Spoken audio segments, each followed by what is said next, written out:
Alors, bonjour à tous. Aujourd'hui, je voulais simplement vous parler de la nature et des bienfaits de la nature. La nature, c'est quelque chose de super important, c'est quelque chose que tout le monde doit profiter parce que finalement, la nature, ça nous donne une ressource, ça nous permet de nous rattacher à nos propres racines, à où on vient. Dans la nature, il y a plein de sortes d'animaux, il y a des oiseaux un peu partout, il y a des vers de terre, il y a des papillons, etc. Finalement, la nature, ça nous remontre qui on est réellement. C'est la nature, finalement, c'est simple et c'est complexe à la fois. Et vivre dans la nature, finalement, on se rend compte qu'en fait, en réalité, la complexité des choses, finalement, l'achat compulsif de plein de choses que l'on peut faire n'est pas nécessairement nécessaire. La nature nous montre que, en réalité, eh bien, les choses les plus simples sont finalement les choses qui nous rendent les plus heureux. On ne doit pas avoir énormément de choses pour être bien dans sa peau, pour être heureux et pour être épanoui. Vous pouvez acheter finalement le strict minimum et être heureux, bien dans votre peau et en harmonie avec qui vous êtes. Donc voilà, la moralité finalement de l'histoire ici, que je voulais vous faire, c'est soyez vous-même, soyez simple, soyez épanoui et le reste suivra. Essayez d'avoir une maison, une cabane de nature, essayez finalement de passer au minimum, un minimum de un jour, je veux dire peut-être une après-midi, mais un minimum de 6 heures d'affilée dans la nature, un samedi après-midi, un samedi matin, un dimanche après-midi, soir, etc. Dans la nature, je vous conseillerais de plutôt aller dans la nature boisée ou dans les montagnes, mais peut-être pas dans la mer, je voulais dire la plage, sauf si c'est vraiment une plage sauvage. Mais les plages, je veux dire touristiques, avec des personnes qui nagent, etc., c'est pas vraiment un rattachement à la nature. Les plages où vous avez énormément de verdure, énormément de palmiers, énormément de buissons, etc., là c'est conseillé. Mais les plages où il y a seulement du sable, le sable n'est pas finalement, on vient pas vraiment du sable. Je veux dire, le sable c'est très agréable, mais c'est pas vraiment ça la nature. Ça n'a pas le même impact sur notre santé. La nature vraiment de les arbres, de la jungle, avec plein de sortes d'animaux, c'est beaucoup plus intense. Maintenant évidemment, si vous connaissez une chouette île où vous avez plein de buissons, plein d'arbres, où la vie sous-marine est aussi très riche, eh bien là je vous conseille vivement également. Mais je pense sincèrement qu'il est plus simple d'aller directement, je sais pas, dans un jardin botanique par exemple, ou dans un parc si vous habitez en ville. Vous pouvez finalement aller en montagne si vous avez un train qui part de chez vous et qui ne dure pas très longtemps. Mais voilà, essayez de tous les jours même, je vous conseille d'ailleurs 6 heures une fois par jour, mais même, je sais pas, si vous allez peut-être au travail et que votre travail finalement est moins de 1 heure à pied de votre domicile, et s'il y a des chemins possibles par la nature, je vous conseillerais d'aller alors à pied, si c'est possible de choisir des chemins et des sentiers avec liaison dans la nature. Là c'est vraiment recommandé. La nature finalement c'est pas nécessairement seulement des arbres, regardez où je suis, il y a finalement une grotte pleine, et il y a un peu des arbres un peu partout, mais pas des gros arbres.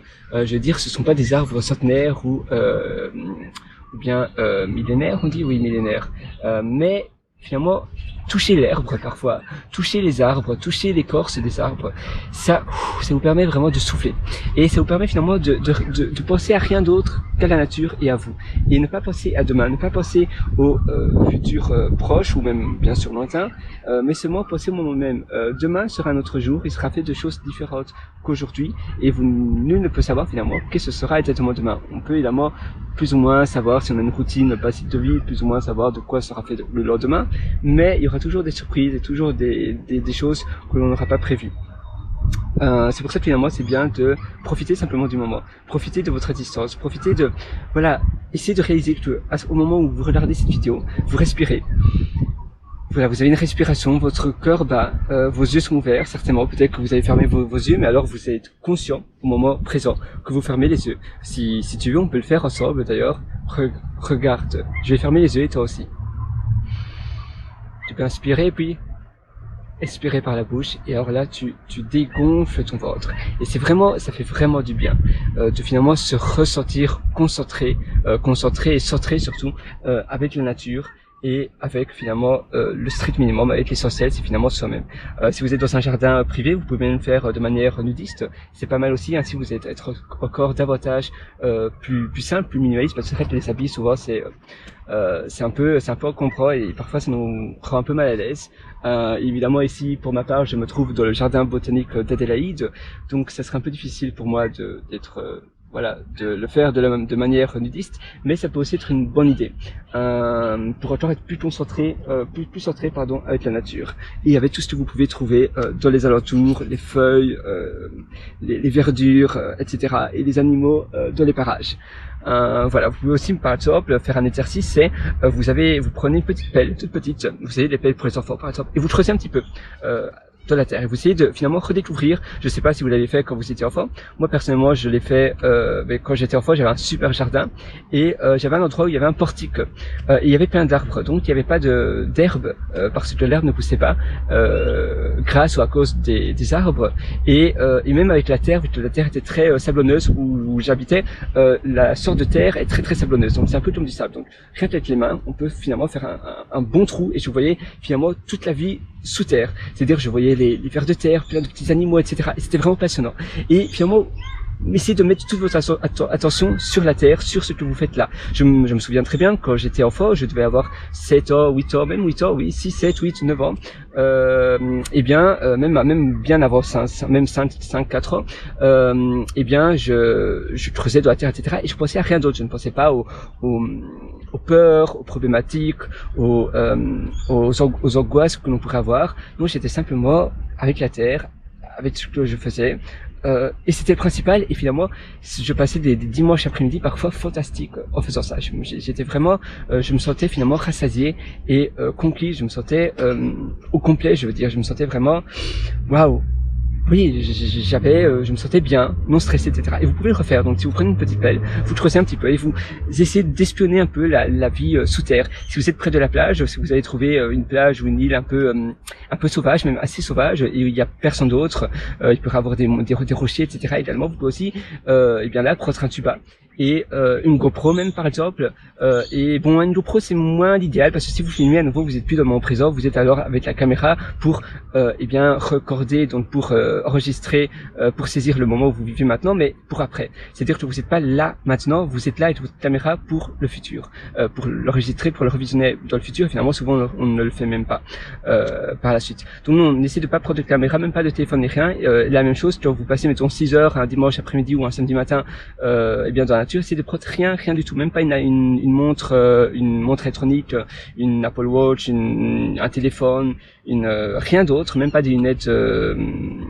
Voilà, vous savez où maintenant il y a des lunettes de soleil où vous avez des écouteurs, vous pouvez écouter de la musique. Non, rien. Seulement vous, en réalité. Et avec la nature. Vous allez voir, vous allez finalement vraiment essayer de vous concentrer. C'est une sorte de méditation en réalité, de vous concentrer avec la nature. Donc la même chose avec la vie sous-marine. Vous prenez un tuba et vous essayez d'espionner, d'observer tous les détails sous la mer. Mais pour ça, il faut évidemment une mer assez claire, une mer assez méditerranéenne, ou bien dans les tropiques, une mer carabienne, etc. Voilà, donc je vous conseille vraiment de faire ça. Finalement, c'est une méditation détournée. C'est une sorte de méditation, mais plus, ça donne moins l'impression, en fait. Ça donne moins l'impression que ça soit une méditation, et ça donne moins la pression de vous mettre dans un état de méditation. Donc finalement, pour moi, également, ça a beaucoup plus d'effet sur moi et sur l'impact que ça peut avoir sur mon état de stress, sur mon état de tranquillité, de zénitude en moi-même. Donc voilà, restez simplement connecté avec vous-même et pas avec le monde extérieur via les téléphones, etc. Mais c'est bien parfois de faire un break complet, une fois par semaine ou un tout petit peu, 10 à 20 minutes tous les jours, et de faire vraiment un break et vraiment une session de bulle entre vous. Si vous avez, mettons, un partenaire, je veux dire un conjoint, conjointe, etc.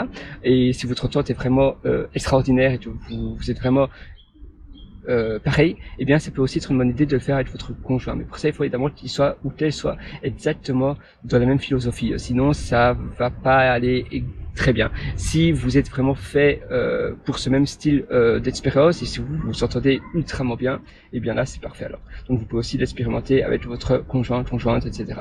Ou même avec votre mère, père, frère, sœur, si vous êtes vraiment dans la même philosophie, mais ça doit vraiment être très très fort. Sinon, ça va pas vraiment aller. Ça va mettre plus d'étincelles et vous allez finalement être plus avec l'autre personne qu'avec vraiment l'expérience de la nature avec vous-même. Mais ça peut aussi être une bonne idée.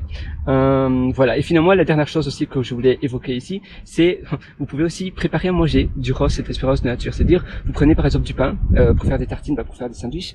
Vous allez prendre du pain, de la confiture, du fromage frais, etc.